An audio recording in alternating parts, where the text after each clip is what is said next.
అబ్బాయిలు ఏమనుకుంటారంటే, ఓపెన్ గా మాట్లాడుతున్నాను, ఒక అందమైన అమ్మాయి వస్తే బాగుండు అనుకుంటారు. తెల్లగా ఉండే అమ్మాయి. ఈ మధ్య యూత్ మీటింగ్ లో కూడా చెప్పాను, నువ్వు కోరుకున్నట్లు తెల్లగా ఉండే అమ్మాయి వచ్చి మీ ఇంట్లో తిరుగుతూ ఉంటది, కానీ ఆ అమ్మాయి నిజంగా దేవుణ్ణి నమ్ముకున్న బిడ్డ కాకపోతే, దైవికమైన ప్రమాణాలు లేకపోతే నీ జీవితం నల్లగా ఉంటది.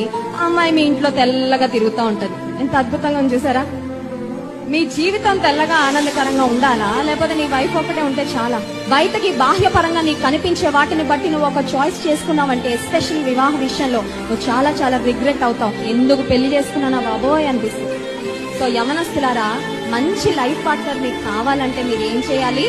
అటు ఇటు చూడటం కాదు, ఫేస్బుక్ లో ఎతకడం కాదు, వాట్సాప్ లో ఎతకడం కాదు, ఏ ఫోటోలు బాగుంటాయా, ఏ మొహాలు బాగుంటాయా, ఏ ముక్కు బాగుంటుందా, ఏ అమ్మాయి తెల్లగా ఉంటుందా, ఇలాంటివన్నీ నువ్వు వెతుక్కున్నావంటే నీకు ఒకవేళ నువ్వు కోరుకున్న అందమైన వ్యక్తి నీకు రావచ్చేమో, కానీ she might not be or he might not be the right person that God has in store for you.